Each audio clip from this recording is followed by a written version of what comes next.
Oh,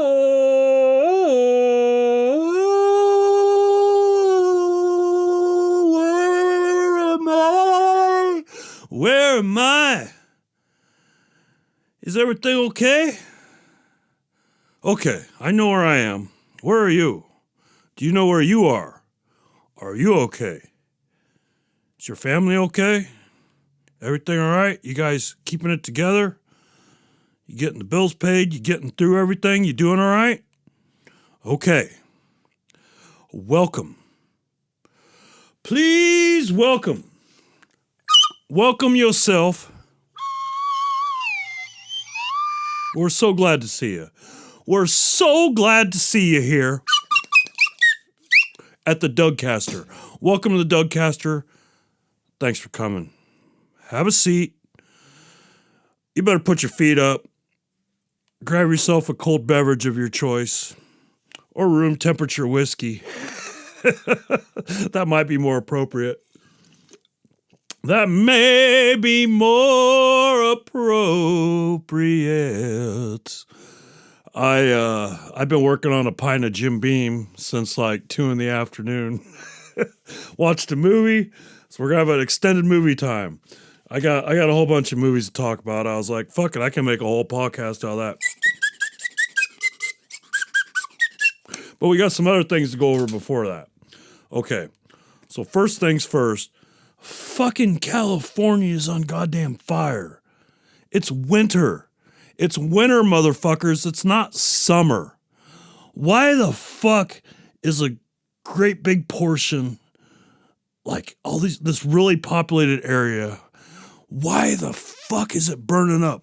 And I'm not talking conspiracy theories. There's no reason to bring conspiracy theories into it. It doesn't matter. It doesn't fucking matter what started it. It doesn't matter. The point is the conditions. The conditions were all right. They did not get much precipitation this year. They've been very dry. They've been worried about having enough fucking fresh water for everybody to drink and everything. They can't water their lawns too much. There's like limits on that, I think. Or at least there were. But they got a little bit of rain in like a year or two ago. They got enough rain that like it wasn't a huge problem in the near term anymore. That, you know, it's still a long-term problem, but the near term, they weren't that worried about the water. But then, so now it's winter, and they didn't get much rain. The humidity's like 25%, very low, okay? And it's winter. Fires happen in the goddamn summer and thereabouts. Go to either side of it a little bit. It doesn't come in the middle of fucking winter, okay? And everything's fucking dry. They got these crazy ass Santa Ana winds going on, just fucking blowing. And if you've ever had a burning barrel that you burned your trash in, which is not environmentally friendly, by the way, you should probably not do that. But the fact is, oh man, like, there's been a few times out at my parents' burning trash, because that's how they do it out there. They finally got somebody to pick up like the plastics and stuff so they don't try to burn the plastic and metal and shit. They can put that out in front, even though it's very rural on a gravel road with a long ass driveway. Losing my train of thought. There's been multiple times that my parents' backyard and I don't know what to call it below it. It's kind of a hill that's grassy, a grassy prairie. A prairie hill? Is a prairie hill a thing? There's been multiple times this shit's been lit on fire just because of burning trash out there. It's happened to me a few times I lived out there. Super quick. I've lived in and out, like my parents' house. They live out in the country. I call it the ranch. There's nothing about it that's a ranch. They got like they do have some land. I think they got like 45 or 90 acres, like a decent amount, some acres. Like 1 acre would be great. I would love an acre. An acre would do fine for me. They got like 45 or twice as much of that but anyway. what's the point? So I go back. I ended up back out there multiple times throughout my life. I'd go live somewhere for a while, and then I moved back there for a while. And then I go move somewhere for a while, and then I moved back there for a while, right? And then I spent a long time there from, I don't know, my late 20s until getting close to 40. But towards the end of that period, I quit smoking cigarettes and got all healthy and just got on a rampage. Just a fucking rampage, man. And I was doing good. I'm sorry, I paused for a second there. I'm like, what the fuck are you rambling about? You had something to get to, and you just done like, I don't know, 5-10 minutes. What the fuck are you even talking about? Are we talking about fires? What the fuck are we talking about? Okay, anyway, so, you know, I worked at Hy-Vee when I was living there for like 7 or 8 years, and then I finally went back to school and got my degree, and then I was able to buy a house and blah, blah, blah, because I got a job. Because of that degree in computers, I was like, I got to do something. I'd like to get a degree in philosophy, but I cannot justify a degree in philosophy for the monetary rewards that I would expect, correct? So I did computers, and it worked out, and now I got enough money that I have a house. Just fucking work. I've been making like more than double payments just trying to pay this fucking thing off. I got it down to like less than 20,000. Motherfuckers, I'm gonna get this house paid off in like a fucking year. And then, I don't know, maybe I work a little bit longer. Like that's not the fucking point of the story. Like Doug not wanting to work and trying to figure out some way to have just enough money to not have to work is not point of the story. The point of the story is living out at the parents' and burning trash when it's dry out, and some little thing like something explodes in the trash can, like this a little pop, you know, something's got air in it, and the air expands because of the heat, and it pops, and the little piece of flame flies out, and next thing you know, the fucking lawn is on fire. There was one time it spread to the field because they let people plant shit. They got enough land that they let some people plant shit, and then they get so much just for letting them plant it. The people do whatever they want to do with it. They plant it, they harvest it, whatever, and they just get money for just letting them use it. That shit caught on fire. My dad had an old ass truck with a snowplow on it, and he was out there plowing through the fire trying to put it out. Fortunately, the fire department came. None of them fucking called it. I wasn't there for that one. None of them fucking called it, but at least the fire department came out and got the fucking shit under control. Like, it wasn't just they're lucky it was the backyard and it went away into the field. Like, what about the fucking house? You're lucky your fucking house didn't burn down, right? So there's been several times when I was out there where the fire jumped the burning barrel and started to get the yard, but it was always manageable. There's been a few times where I was out there in boots, just fucking stomping. Just fucking stomping. I'm just trying to, God damn it. Okay, I got way too wild there. I was stomping my feet and I fucking knocked the microphone connection out. So, apologies. Anyway, there's been a few times I caught the lawn on fire, but we always managed to get under control, just buckets of water and me dance around my boots. That's not the point. The point is, fucking fire can spread real fucking easy. It's really fucking easy to happen when shit's dry. Like, there's burning bans out by my parents all the time. I remember there used to always be burning bans. Okay, so the point is, it's winter time in California. Winter. They got 100 miles an hour fucking Santa Ana winds. It doesn't matter. Any little thing that starts a fire anywhere. So fuck your conspiracy theories. Fuck them right in the dirty ass. It doesn't matter what started it. It's the conditions are there. And then, like, where you going to be like, well, you got to take care of conditions. What the fuck you got to prune? Thousands upon thousands of square miles of forest? How the fuck are you going to do that? Fuck you.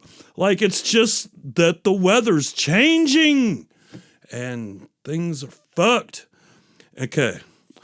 Like, here it's been really mild the last couple winters. This winter, it's rained a couple times really hard, but we haven't got more than a dusting of snow. We got a dusting of snow, just a very light dusting. You know, like, oh look, there's some snowflakes in the air. Does it stick? Well, a little bit. I think it stuck once until like noon the next day.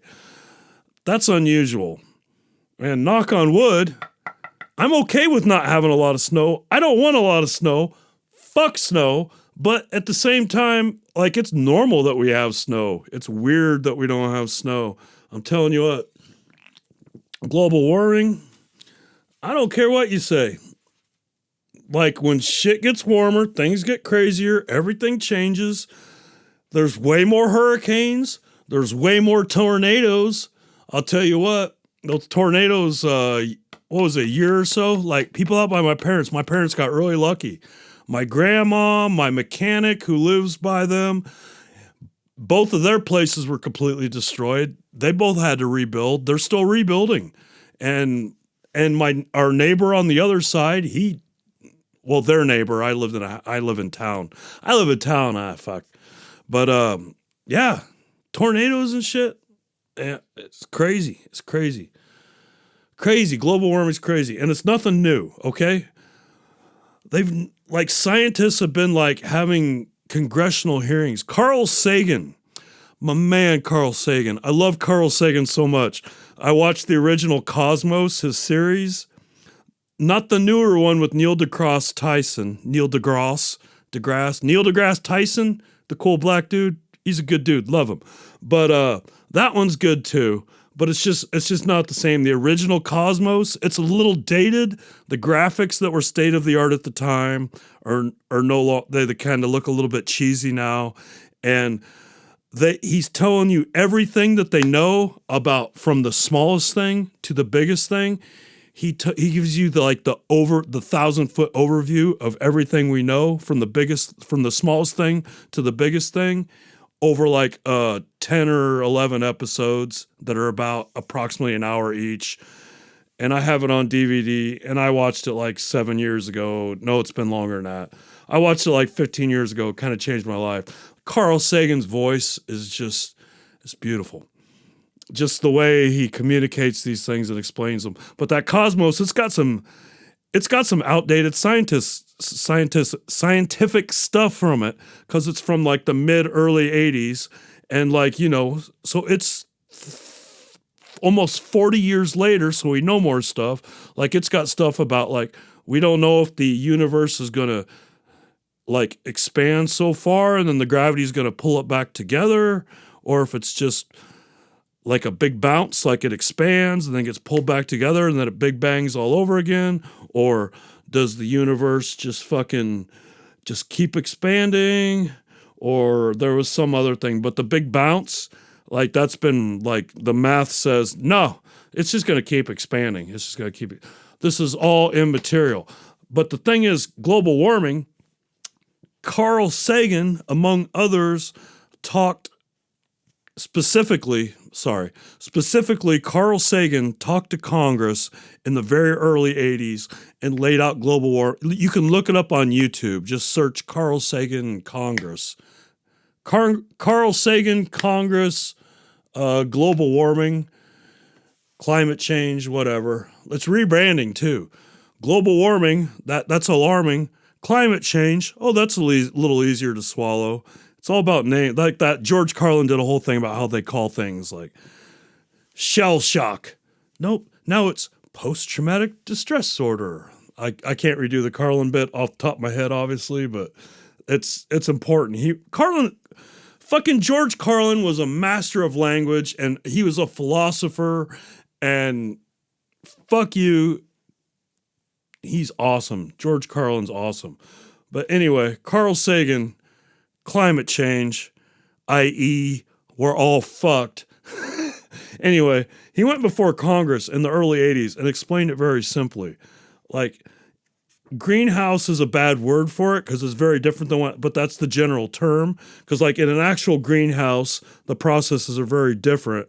But the greenhouse effect is very real. You get too much shit in the atmosphere that doesn't let sunlight escape, and you fucking warm up. It's as simple as that. It's super fucking simple. And humans have been pumping more and more and more and more and more and more into it. And you can see the levels of stuff. You can look at the levels, get the hottest record on year after this year after this year. Sure, it's all cycles. The Earth has natural cycles of warmer. Yes, but this is verifiable that this particular increase that we're experiencing right now is caused by human shit. Oh, okay. So we're going to lay off all that. Anyway, this thing I completely forgot about, but I want to do it. I want to do this for you now. Okay. So Carl Sagan. Did I mention I love Carl Sagan? His sweet voice. You're not going to get his sweet voice. You're going to get my sweet voice. He's almost like Jim Henson. Just a perfect, like, I'm telling you what, Carl Sagan, do a deep dive on Carl Sagan. It'll make you a better person. It's going to make you a better person. So he was very involved with the Voyager 1 mission. I think there's Voyager 1 and Voyager 2. I think that he had some input on those gold plates that were put in them with like designs and stuff, because we're basically going to send these two things out, and they're just going to go for fucking forever. It's going to take them a long, long time to get out of even the solar system, but they're just going to keep going. They're just going to keep going. And so if some kind of being happens to find it, then they can look at this little gold plate that's supposed to be things that can be understood. And there's like a vinyl pressed into gold, like a vinyl record. There's like a record recording like pressed into something. So like if they realized what it was, they could decode. It's got all kinds of sounds. There's all kinds of shit they sent out there. Okay, so they send these out sometime in the early 80s, or maybe a little bit later. Okay, so February 1990, Voyager 1. Oh, it doesn't say here. It's turning around specifically by a planet. This thing's got the transcript of he. Hold on. Hold the fuck on. Are you ready for movie time? Movie time. You're gonna have to wait.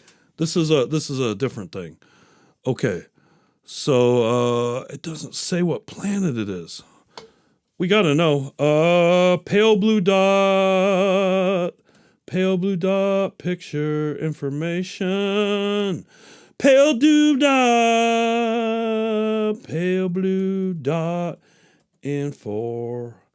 information. Did I mention I've been working on a half pint of Jim Beam? My favorite country lyric of all time? Yeah, Hank Williams Jr. went crazy in his later years. He was all right back in his day when he was in the zone, but he still couldn't hold a fucking candle to his daddy. But Hank Williams Jr., Family Tradition, has one of my favorite, not a great song, like you don't want to listen to the song, but I fucking love this one line. It's like, Lord, I have loved some ladies, and I have loved Jim Beam. And they both tried to kill me in 1973. Gold, Jerry. Okay, so back to the point. I'm sorry, guys. This is what you get. So this is going to be good. Okay, ready? So 1990, this Voyager 1 is 3.7 billion miles away. So getting close to 4 billion miles away. I think it's just getting past Saturn or one of those planets out there. I can't tell you for sure. It wasn't coming up in my last minute search. But he convinced them to turn the camera around and just snap a picture of Earth. So this is that picture. See that little tiny thing there? That is the Earth. And so I want to read his. There's a Carl Sagan version of this. Just search for Carl Sagan Pale Blue Dot and you hear him talk about it. But I want to read it. So with this, that's the Earth right there. That's an actual photo taken from a craft 3.7 billion miles away. Just turned around, Take a picture of the Earth real quick. Keep going. Those things have gone a long way since 1990. Like they've made it outside of the solar system to like where like the solar winds stopped. What's the solar winds? That's a whole another thing to do. But like they're outside of the solar system now. They're just still going. And that one of them had a problem and they got it back online. Just like they got it back online. And so like it sends radio signals back and it takes a long time for the radio signal to get back because it's traveling away and there's that huge distance. So it's got to go all the way back. And if we want to send like, hey, change this in your computer program, maybe that'll fix it. We got to send it all the way out there. And 3.7 billion miles, shit, it's probably like three times or more. They actually fixed something recently on this. Okay, so Carl Sagan got this ship to turn around and take a photo. I think it's just outside of Saturn. I think it's kind of like in Saturn's rings, or maybe it's something else. But so I'm going to try to read what Carl Sagan had to say about this. Okay? And I'm going to try not to get emotional, but I'm not going to fight it too much because this fucking shit makes me emotional. I tried to go through it once. I didn't make it through the first paragraph. And I was like, well, let me take a minute and then start fresh. And then maybe we can fucking kill this shit. Okay.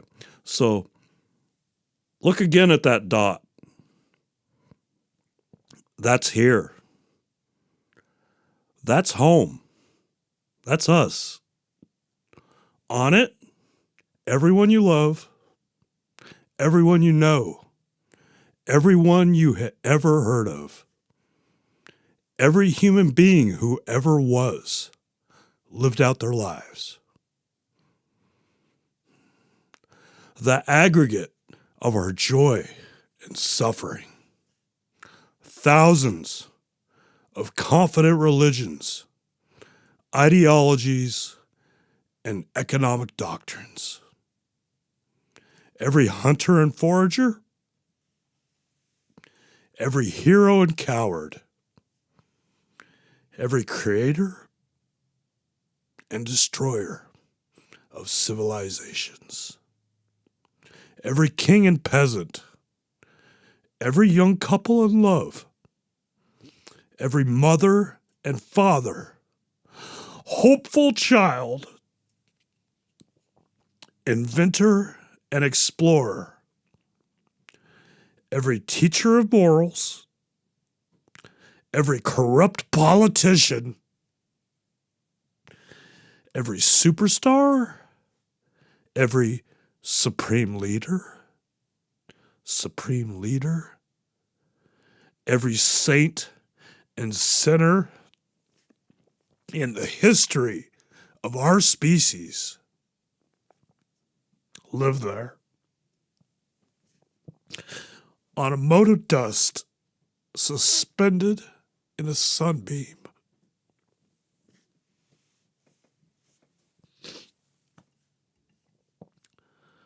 Wow, this is even harder than I thought. Sorry, guys. Hold on. The Earth is a very small stage in a vast cosmic arena. Hold on a second. My glasses are foggy. Jesus Christ. Hold on. There we go. Now I can see again. Part of the reason I got slow was because I couldn't read it. I need glasses for this shit. Okay. The Earth is a very small stage in a vast cosmic arena. Think of the rivers of blood spilled by all those generals and emperors, so that in glory and triumph they could become the momentary masters of a fraction of a dot.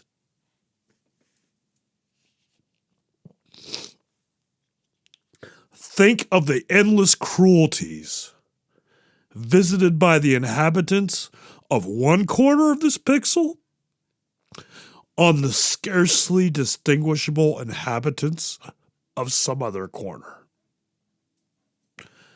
How frequent their misunderstandings. How eager they are to kill one another. How fervent their hatred. See, Carl Sagan is just like this amazing philosopher. Like, this is great. It's better when he reads it because he gets through it all. Oh, man. I don't know. I'm keeping this. Okay. It goes on. There's more. Our posturings, our imagined self-importance, the delusion that we have some privileged position in this universe. These are challenged by this point of pale light. Our planet is a lonely speck in the great enveloping cosmic dark in our obscurity. In our obscurity and all this vastness, there is no hint that help will come from elsewhere to save us from ourselves. The earth is the only world so far known to harbor life. There is nowhere else, at least in the near future, to which our species could migrate. Visit? Yes. Settle? No, not yet. Like it or not, for the moment, that dot, the earth, is where we make our stand. It has been said that astronomy is a humbling and character-building experience. There is perhaps no better demonstration of the folly of human conceits than this distant image of our tiny world. To me, it underscores our responsibility to deal more kindly with one another and to preserve and cherish the pale blue dot, the only home we've ever known.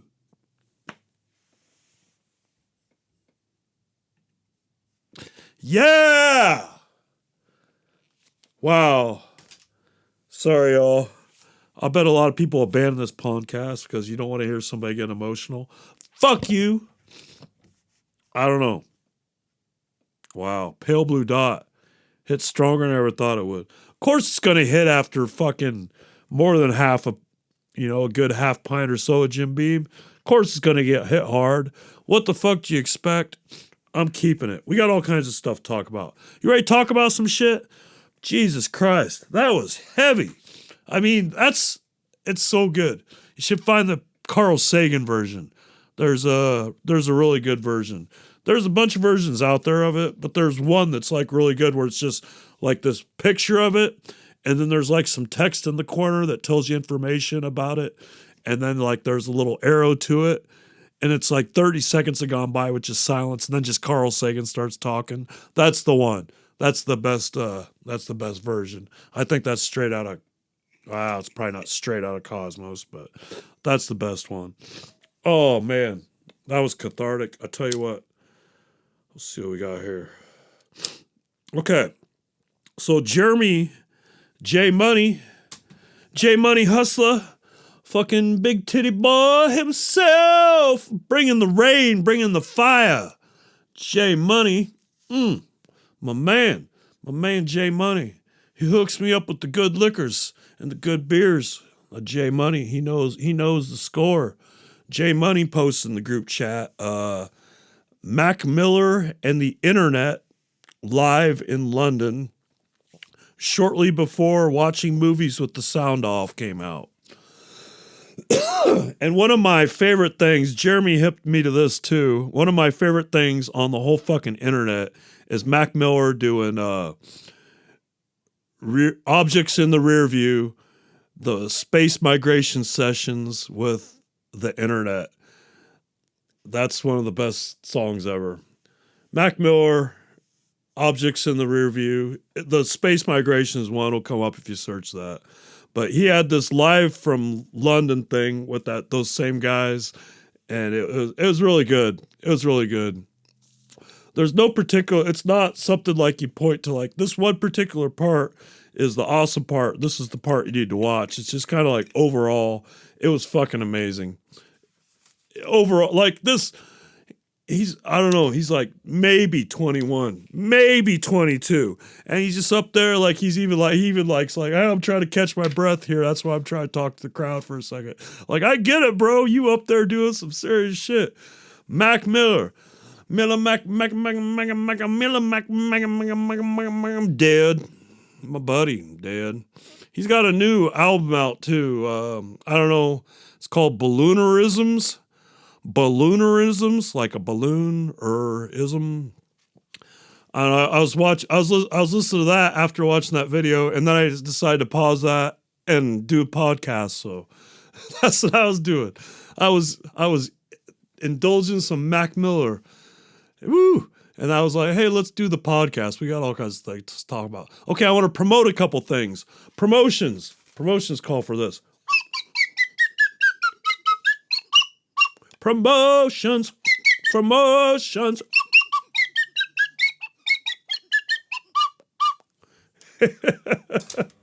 Fucking hot cross buns. I don't know. That almost sounded like it was some childish actual thing. I don't know what the fuck I was doing though.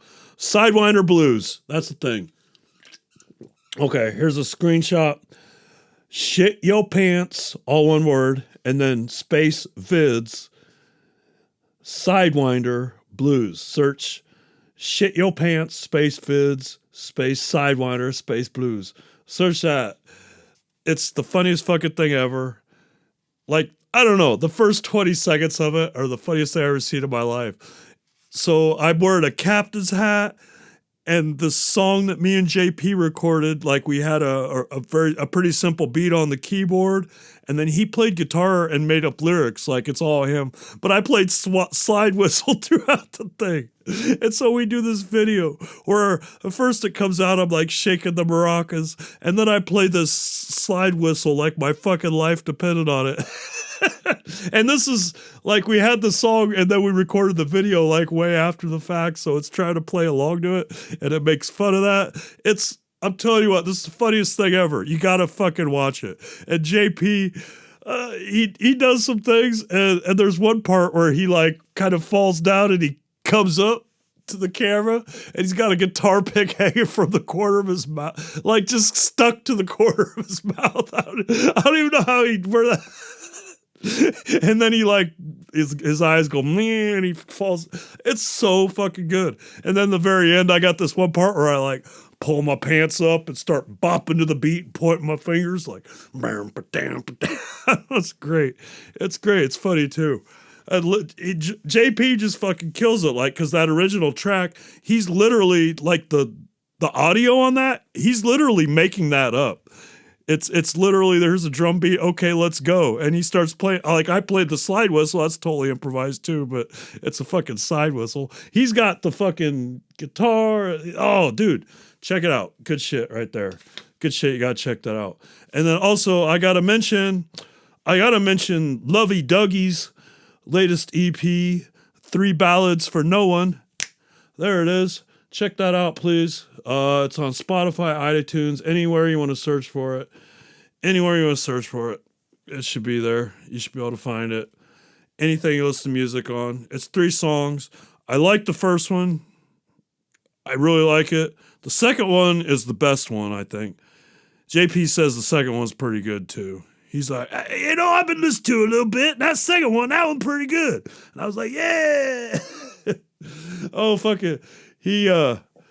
JP, last night, I'm fucking chilling out, watched TV, already ate, kind of working towards bed, but was going to veg out, watch TV for a little bit on the couch first. And he calls, it's like, what the fuck's this fucker calling me? What's up? He was driving his car, and it's one of those ones where you just have to have the key by the thing to start it. And then you don't actually have to put the key in or anything.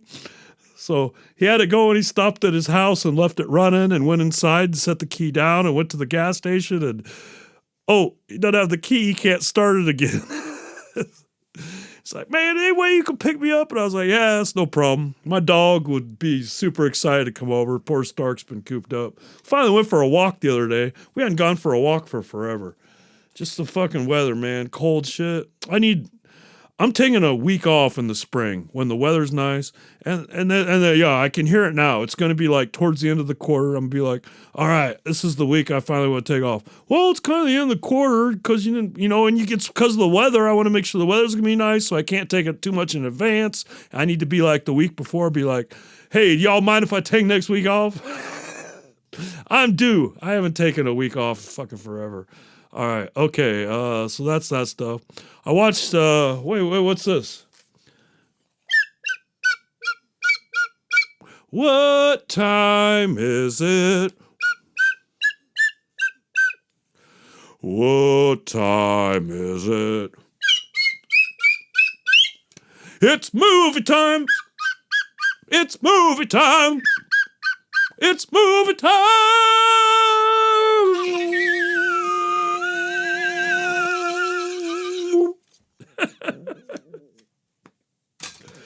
Fuck. Okay. So I watched In the Heart of the Sea. It came out in 2015. It's got a terrible title. I bet it would have been done better with a different title. It's a great story. It's directed by Ron Howard. Fucking Ron Howard, right? You know he's going to be serious. It's got the only people you really know in it are Chris Helmsworth and fucking Peaky Blinders Oppenheimer guy, Cillian Murphy, that guy. Those are the only two you really know in it. But, okay, so the story, like they should have called it the Essex. So if you're familiar with the book, like not that you've read it, but that it exists, or the movies, Moby Dick, you've heard of Moby Dick, right? So the guy that wrote Moby Dick, Herman Melville, he was very interested in what happened to this particular ship, the Essex, and he kind of used parts of it for Moby Dick and kind of built on it. Like Moby Dick is a fictional thing, but it's based in a lot of truth. You know, but he, like, I don't know. But what happened to the Essex is fucking crazy. So they frame it with Henry Melville. Is that right? I feel like I'm fucking up his name already. Henry Melville? Henry? It's not Henry. Hermes? Herman! It's fucking Herman! Herman Melville. So Herman Melville goes and visits this guy that was one of the younger crew members on the Essex that actually survived, and gets him to talk about it because he's written a couple books and he wants to write another book. And so the framing of the thing is this guy's telling about it over the night. And it's a 2-hour movie and it's really good. And I feel like this is the rare exception where it wasn't long enough. I feel like a lot of shit was like cut and trimmed down. Like this could have been a 3.5-hour movie. And it'd have been a little slower to watch it that way, but I feel like it would have been more fulfilling. But still, it's a fucking amazing story. Amazing story. The Essex, they're out there trying to get whales. See, so like way back in the day, in the 1800s, like they didn't know about oil from the ground really. They knew about oil from whales. So they'd go out, send people out and go and get whales, and they'd get the oil out of them and all this, the blubber and all this shit from them. But it was that oil that would light their lamps and in the cities and in their homes and everything. Like everything fucking ran on whale oil. So it was a huge business. And so the ship goes out and they go way the fuck out. And, you know, because like a whaling trip is like a year to 3 years or something like that. Like that's how long you're going out. You're going out until you get until you fill your quotas, and then you come back, and it's probably gonna be like a year or 3 years. So they go out way the fuck out. They have problems. There's storms. And, fuck. And then they're getting some whales, and this whale's like, fuck you. And so the whale that Moby Dick ends up being based on later just fucking goes to their main ship and just fucking rams the ship while they're out there in their little boats trying to get the whales. He just fucking fucks the shit up. The ship just fucks it right the fuck up. And so the thing of the Essex is they're all stuck on sea for a long time. Like they're just drifting and they end up on an island. And then they're like, we're going to die here. So they leave the island to try to, 9 months at sea. Like there's 3 months, 3 months at sea. Like trying to ration a tiny, tiny bit of water. I assume they're drinking their pee. It didn't mention that. They end up drawing straws and like eating each other. Like if like the story of the Essex, very interesting. It was kind of cool to see it on film. I'd heard that they'd done it a long time ago. This came out in 2015. It's on Netflix now. And I just seen that and I was like, wait, isn't that one? Oh, I've always wanted to see that. So I finally watched In the Heart of the Sea. I just watched that today. I watched Grizzly Man again recently. So the first time I watched Grizzly Man, my cousin Aaron, old cousin Aaron, remember old hillbilly cousin Aaron? Remember that? Remember that son of a bitch? Fucking, hillbilly cousin Aaron. He brought out Werner Herzog's Grizzly Man, and him and me and my dad watched it. That was back when I was staying out at their place before I went back to school. And it's very interesting. So this guy, Werner Herzog, first of all, narrates it. It's a very interesting movie, but I'm glad that I'd listened. There was that Tooth and Claw podcast that I listened to. Tooth and Claw is pretty awesome. You should check it out. But they recently did a thing on Grizzly Man and the guy from it, Timothy Treadwell, and about his whole story and him going out there and his different trips there. And a couple of the guys on the podcast actually know the helicopter pilot that would bring Timothy out and drop him off to live with the bears. So I listened to like a 2-part podcast that like tells like the whole story. And then so it was nice. I went back and watched Grizzly Man again. I watched it on Tubi, so I had to watch it with commercials. So this is one of the ones I actually watched with commercials. I don't know if I recommend watching anything with commercials, but Grizzly Man, it's way better if you listen to the Tooth and Claw coverage of Timothy Treadwell first. So this kid, he's got a rough time. He's not even a kid. He's like in his 20s or 30s throughout this. Late 20s, 30s. I think he's in his 30s throughout this fucking thing mainly. But he has troubles with drugs and alcohol, and he ends up going out, and he goes to this place in Alaska by this stream where these grizzlies eat all kinds of salmon. So the grizzlies have all kinds of fucking food. They're just fucking chill and just like pulling from the buffet.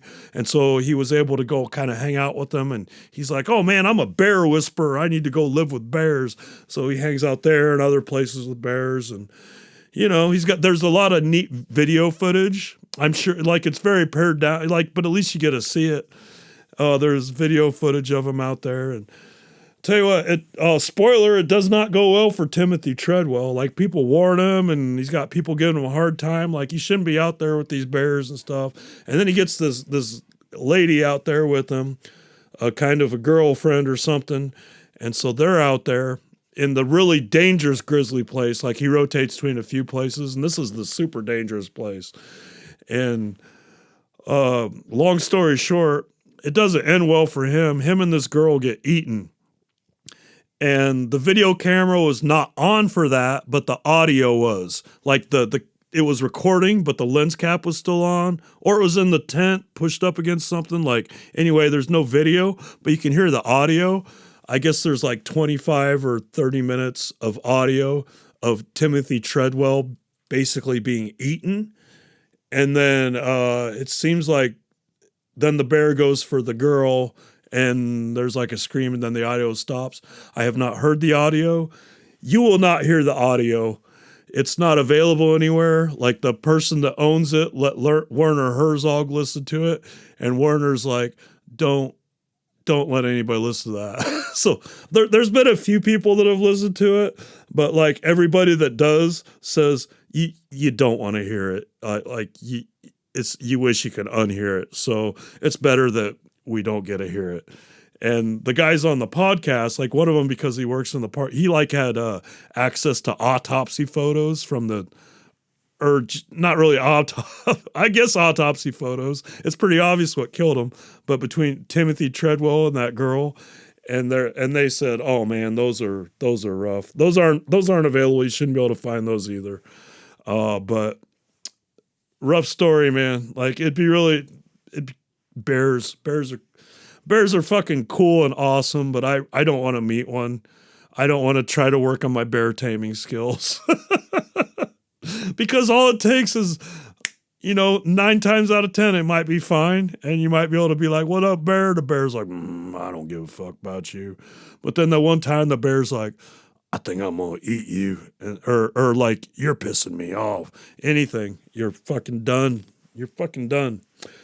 I watched another one on Tubi with commercials. I don't know why I didn't just rent this one. Like $3, what the fuck, but I watched it on Tubi. Hundreds of beavers. Have you been hearing about hundreds of beavers? Have you been hearing about hundreds of beavers? Hundreds of beavers! God damn it, this shit's fucking weird and crazy. I'll tell you what, if you're the type of person that would do such a thing, maybe you eat some mushrooms and do whatever else you need to do and flow into fucking hundreds of beavers. It's fucking weird. I don't even know how to describe it. Like, there's this guy, he makes Applejack. I don't even know why should I tell you too much like that. Even that little bit of, there's like a weird cartoon like intro, but it has real like humans in it too. It's almost like a silent film thing. Like there's not really anything said.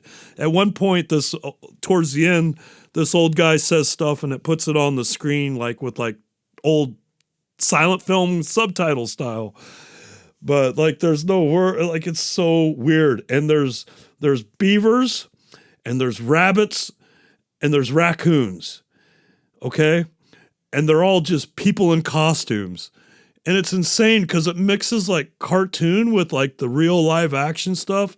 Like they'll be it's in the snow. So everything's white except for like the characters. So like then you can have like the trap be cartoonish or whatever. Like it's weird. It works. It's crazy. And then he gets in the beaver lair. I don't even know what the fuck to say about it. But just hundreds of beavers. You got to watch it. You got to watch at least... You gotta watch hundreds of beavers just so you can try to decide what the fuck you think about hundreds of beavers, because it's hundreds of beavers.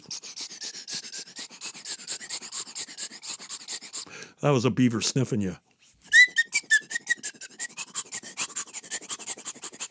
Sorry. Okay. Yeah, hundreds of beavers. Watch hundreds of beavers. The fucking raccoons eat the rabbits. You can catch a rabbit, but if you don't get to it quick enough, it's weird. It's so cartoonish, but it's a guy. I don't know. Hundreds of beavers. I'm telling you what, it's fun. It's super fun.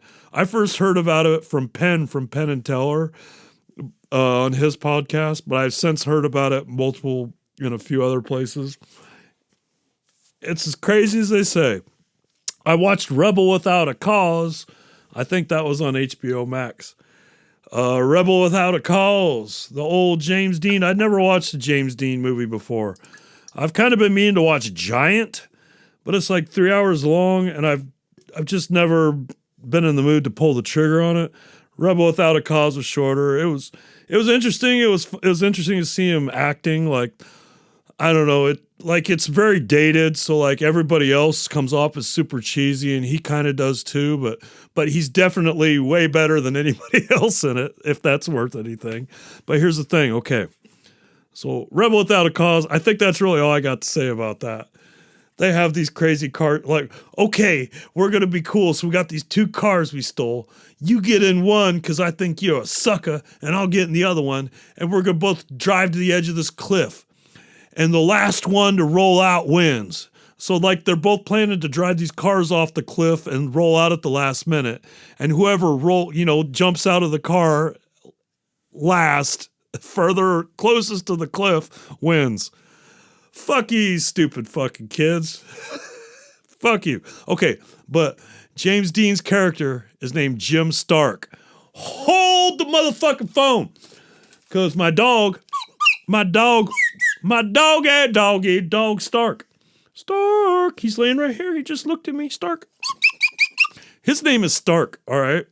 And so when I got him, I was told that his brother's name was Thor.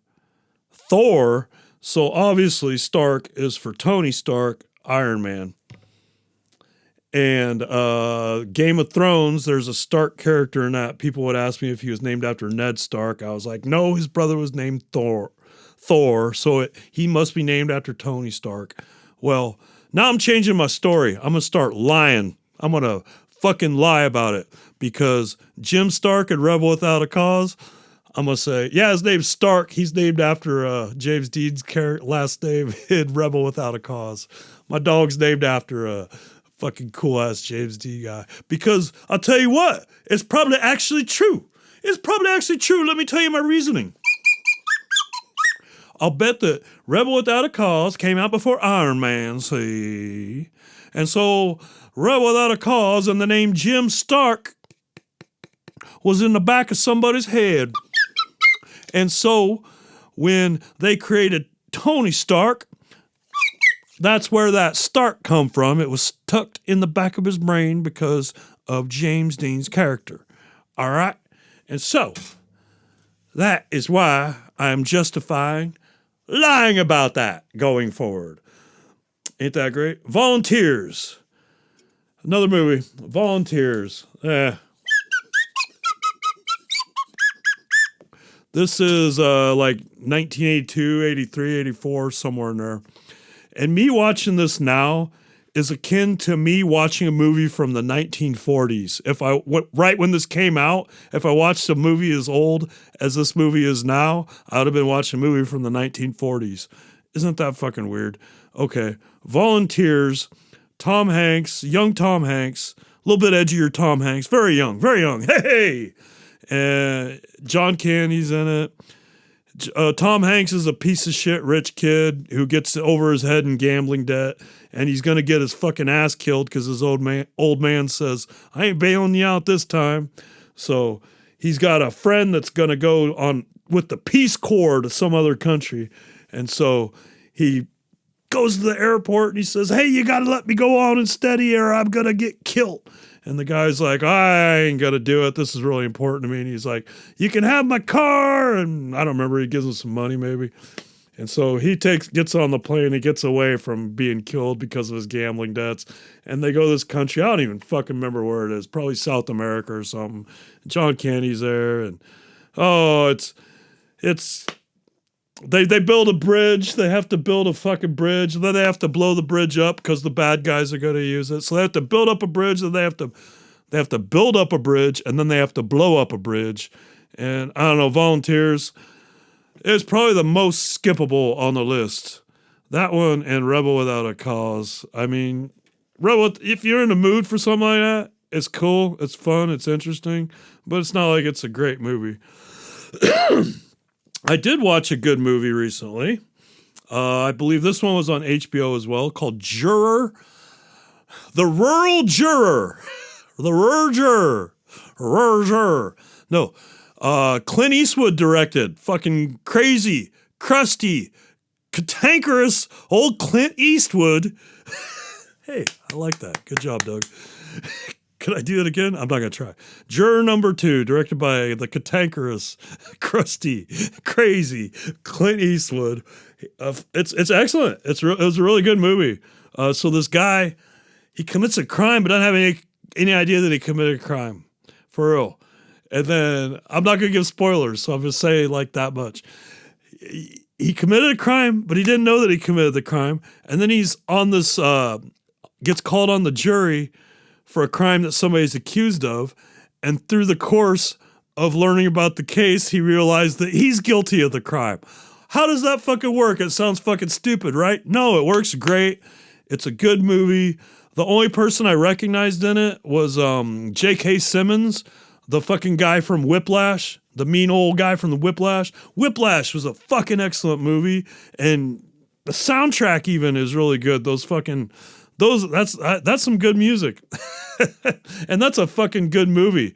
I don't like. I probably need to watch it again, but it's kind of it's an involved kind of rough watch a little bit because the guy he's getting so mistreated to get pushed to this place to be so good. But was the mistreatment really necessary? I don't know. But great movie, Whiplash. So J.K. Simmons in a little bit. And then J.K. Simmons starts getting the notion that like maybe it was something else that happened, and then he gets kicked off. We'll leave it at there. Juror number 2. I'm telling you what, good movie. Check out Juror number 2. Last movie for movie time was on Netflix, and once I saw what it was, I've been wanting to see it. Once I realized it was based on an August Wilson play. August Wilson plays. Have you ever seen Fences with Denzel Washington? It's a movie. It's based on a play by August Wilson. And I read the play about 20 years ago for a school class, and it was really good. It was a really good play.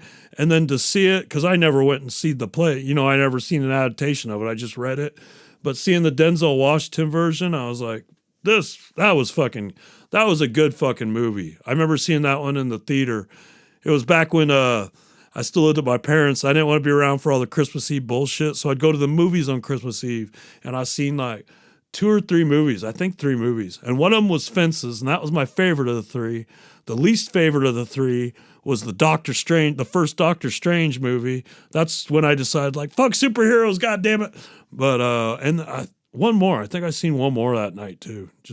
No, it might have been 2. 2 is probably enough. Anyway. Yeah, and then I watched that one again on Netflix or wherever, like a couple years ago. Very good. Fences. So this one's called The Piano Lesson. I don't have a whole lot to say about it because this is I kind of went in backwards order of when I watched them. So this has been the one that I watched longest ago, so I remember least about it because I, use it or lose it. I ain't using it. I'm going to lose it. Samuel L. Jackson's in it. He's really good. There's this one guy that I thought was a comedian from SNL, but I looked it up and it wasn't. What the fuck's guy's name? I want to say Red. He got like attacked outside. I can't think of it. But it's not it's not that person. It's somebody else. But yeah, I think Samuel L. Jackson was the only person I recognized in it. But just very good. Like you can tell it comes from play. It's got a good opening. The piano lesson, like there's this piano and it's black people, like all August Wilson's plays are all black people plays, which makes them kind of better. Makes them better. The piano lesson, like there's this piano that was really important from back when some of them were still enslaved and they got it away from, like they stole the piano in the middle of the night. And now somebody's got this piano some years later in the 20s or the 40s, probably the 20s. So then in like the 1920s, somebody's got this piano and the brother comes and they want it.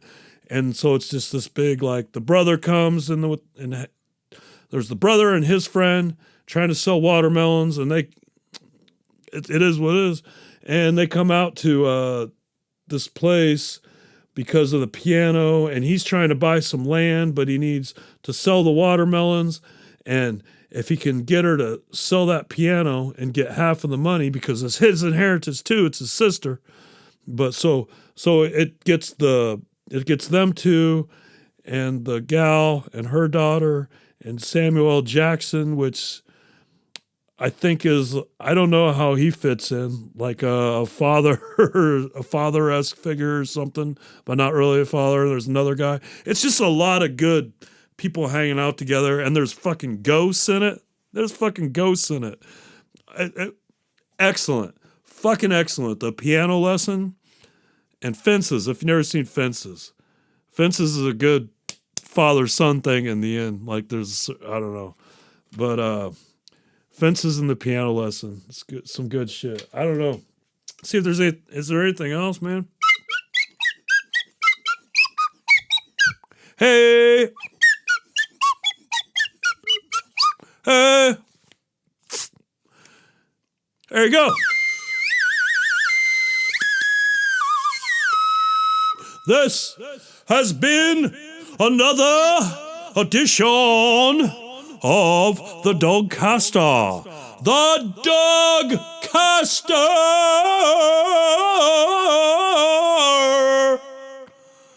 Thanks for hanging out, y'all.